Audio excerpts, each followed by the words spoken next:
সকালের healthy breakfast বা সন্ধ্যের জলখাবারে ঝটপট বানিয়ে নিতে পারেন। যেমন এটা হেলদি হয় ঠিক তেমনই টেস্টি হয়। খুব কম সময়ে তৈরি হয়ে যায়। ইনস্ট্যান্ট উত্তাপাম বানানোর সমস্ত টিপস আপনাদের সাথে আমি শেয়ার করব। আর উত্তাপাম কিভাবে বহু ছিদ্রওয়ালা জালি জালি তৈরি হয় সেটাও আমি এই ভিডিওর মাধ্যমে জানাবো। নমস্কার বন্ধুরা, কিচেন টেকনিকে আপনাদের সবাইকে স্বাগত। আমি মধুমিতা। আজ নিয়ে এসেছি একটা দারুণ স্বাদের রেসিপি। চলুন দেখে নেওয়া যাক। সুজির উত্তাপাম বানানোর জন্য আমি একটা বোল নিয়েছি, তাতে দিয়ে দেব মেজারিং কাপের 1 কাপ পরিমাণে সুজি। সুজি আপনারা বড় দানা কিংবা ছোট দানা যেটাই আপনারা পাবেন হাতের কাছে সেটাই নিতে পারেন, কোনো অসুবিধে নেই। এরপর নিয়েছি মেজারিং কাপের 1/2 কাপ পরিমাণে টক দই। 1 কাপ যদি সুজি ব্যবহার করেন তাহলে 1/2 কাপ টক দই দেবেন। এই মেজারমেন্টটা অবশ্যই আপনারা সব সময়ের জন্য খেয়াল রাখবেন। আর দিয়ে দেব স্বাদ অনুযায়ী নুন। আমি এখানে 1/2 চা চামচ নুন ব্যবহার করেছি, আপনারা নিজেদের টেস্ট অনুযায়ী নুনটা দিয়ে দেবেন। সঙ্গে নিয়েছি ওই মেজারিং কাপের 1/2 কাপ পরিমাণে জল, এটা নর্মাল ওয়াটার রয়েছে। এখানে কোনো রকম উষ্ণ গরম জল ব্যবহার করবেন না, আর জলটা খুব বেশি ব্যবহার করবেন না। 1 কাপ সুজির জন্য যেমন 1/2 কাপ দই লেগেছে ঠিক সেই রকমই 1/2 কাপ পরিমাণে জল ব্যবহার করবেন, দিয়ে খুব ভালো করে এটাকে মিশিয়ে নেবেন।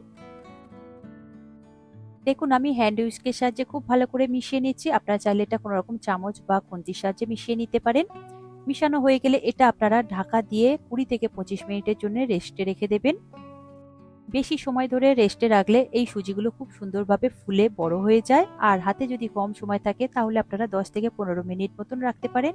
সুজিটা সরিয়ে রাখলাম, এরপর কিছু সবজি কেটে নেব যেটা উত্তপামের উপরে আমি ব্যবহার করব।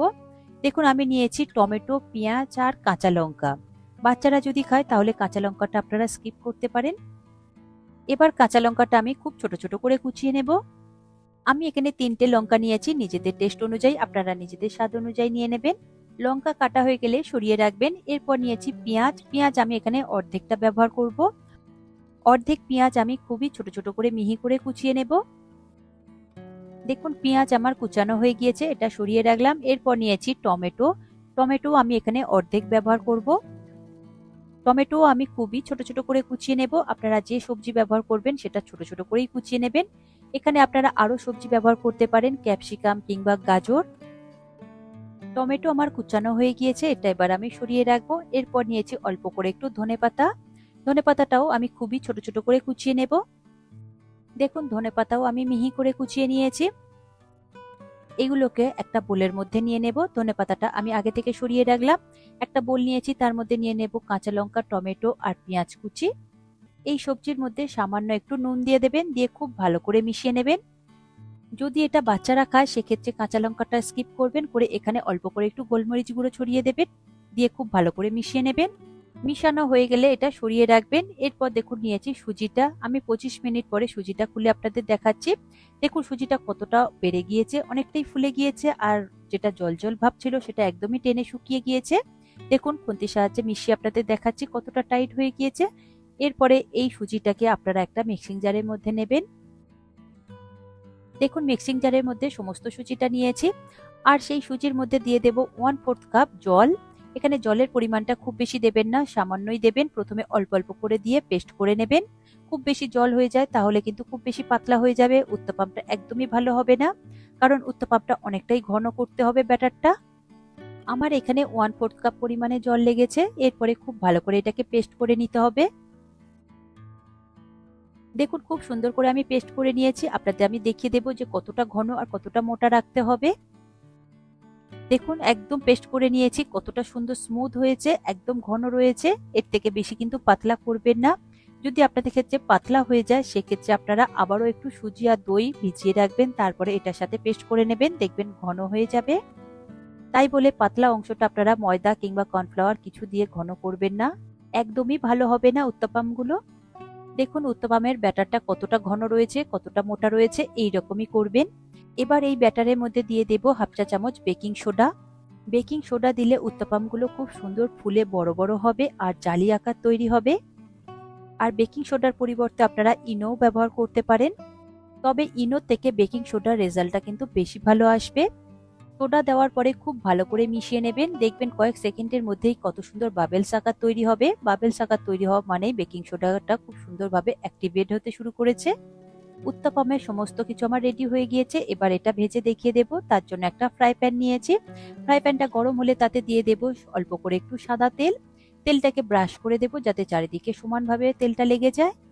তেল গরম হয়ে গেলে এরপর এর মধ্যে দিয়ে দেব ১ হাতা বা ১ ডাবু মতন ওই উত্তপমের ব্যাটারটা দিয়ে এইভাবে আপনারা গোল করে ঘুরিয়ে দেবেন।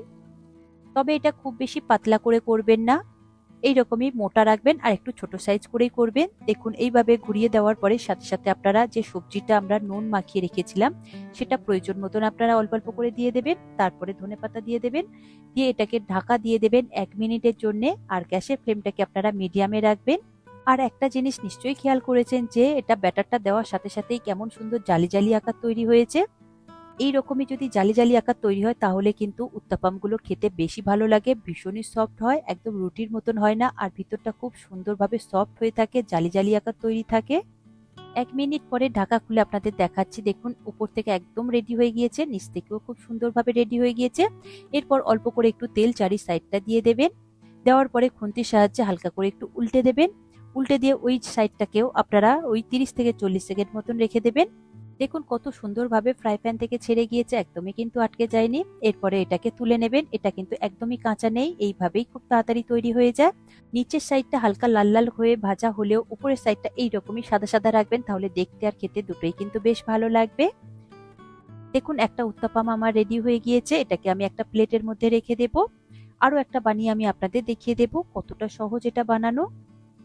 প্রথমে এই ফ্রাই প্যানের মধ্যে অল্প করে একটু তেল ব্রাশ করে দেবেন। তেলটা গরম হয়ে গেলে তার মধ্যে দিয়ে দেব ১ ডাবু মতন উত্তাপামের ব্যাটার। ব্যাটার দেওয়ার পরে হাতার সাহায্যে এইভাবে হালকা করে একটু ঘুরিয়ে নেবেন, তবে খুব বেশি পাতলা করবেন না, একটু মোটাই করবেন, ধোসার মতন ওরকম পাতলা করবেন না, তাহলে খেতে খুব একটা বেশি ভালো লাগবে না, একদম রুটির মতন হয়ে যাবে। দেখুন আমি মোটা করেই রেখেছি, ছোট ছোট বানিয়েছি। এরপর উপর থেকে আমি ওই সবজিগুলোকে ছড়িয়ে দেব। আপনারা নিজেদের প্রয়োজন মতন দেবেন। দিয়ে দেব ধনেপাতা কুচি। দেওয়ার পরে এটাকে আমি ঢাকা দিয়ে দেব ১ মিনিটের জন্য মিডিয়াম ফ্লেমে।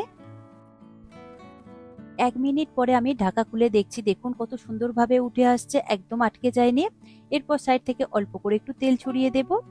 এরপরে উত্তাপামটা উল্টে দেবেন, দিয়ে উল্টো সাইডটাকেও ৩০ থেকে ৪০ সেকেন্ডের জন্য একটু ফ্রাই করে নেবেন, তবে হাইতে দিয়ে করবেন না, ওটা লো টু মিডিয়াম ফ্লেমেই করবেন, তা না হলে একটু লালচে ভাব এসে যাবে, ভেজিটেবল গুলো কালো কালো হয়ে যেতে পারে। তাই ওটা লো টু মিডিয়াম ফ্লেমে দিয়ে করবেন আর ৩০ থেকে ৪০ সেকেন্ডের জন্যই করবেন। দেখবেন ভিতর থেকে খুব সুন্দরভাবে কুক হয়ে যাবে আর ভীষণই সফট থাকবে।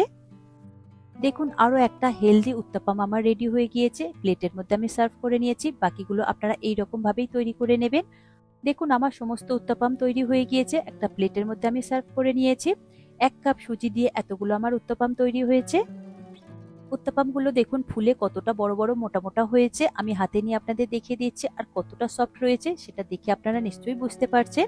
আর খেতে কিন্তু অসম্ভব সুন্দর হয়েছে। আমি এটা টমেটো কেচাপ দিয়ে সার্ভ করেছি। আপনারা চাইলে এটা গ্রিন চাটনি দিয়েও সার্ভ করতে পারেন, কিংবা টমেটো পেঁয়াজ আর বাদামের চাটনি বানিয়ে সেটা দিয়েও সার্ভ করতে পারেন, যেটা দিয়েই খাবেন খেতে কিন্তু অসম্ভব সুন্দর হয়েছে। যেমনই সফট হয়েছে তেমনই সুন্দর খেতে হয়েছে, আর এটা একদমই হেলদি রয়েছে। আপনারা এখানে সাদা তেলের পরিবর্তে ঘি কিংবা বাটারও ব্যবহার করতে পারেন। এই উত্তাপামগুলো এতটাই টেস্টি খেতে হয়েছে যে শুধুও খেতে ভীষণ ভালো লাগে, আর বাচ্চা থেকে বড় প্রত্যেকেই ভীষণ পছন্দ করবে। এছাড়া এটা আপনারা বাচ্চাদের টিফিনেও দিতে পারেন স্কুলে। দেখে নিশ্চয়ই বুঝতে পারছেন এটা বানানো কতটাই সহজ আর কত কম সময়ে এটা তৈরি হয়ে যায়। শুধু এটা রেস্টে রাখার জন্য যতটুকু সময় দিতে হয় শুধু সেইটুকানি সময় বাদ দিয়ে বাকি বানাতে কিন্তু একদমই সময় লাগে না। অবশ্যই এটা আপনারা বানিয়ে খান আর বাড়ির লোকেদের খাওয়ান, দেখবেন সবাই ভীষণ পছন্দ করবে। এই রেসিপিটি আপনাদের কেমন লাগলো কমেন্টে অবশ্যই জানাবেন। আর যদি ভালো লেগে থাকে তাহলে লাইক শেয়ার করবার অনুরোধ রইল। সাথে এই রকম সব নিত্য নতুন রেসিপি পাওয়ার জন্য কিচেন টেকনিককে সাবস্ক্রাইব করে রাখবেন। আজ তাহলে এই পর্যন্ত, আবারও দেখা হবে অন্য কোনো রেসিপির সাথে। সবাই ভালো থাকবেন, সুস্থ থাকবেন, আর ভিডিওটি পুরো দেখার জন্য অসংখ্য ধন্যবাদ।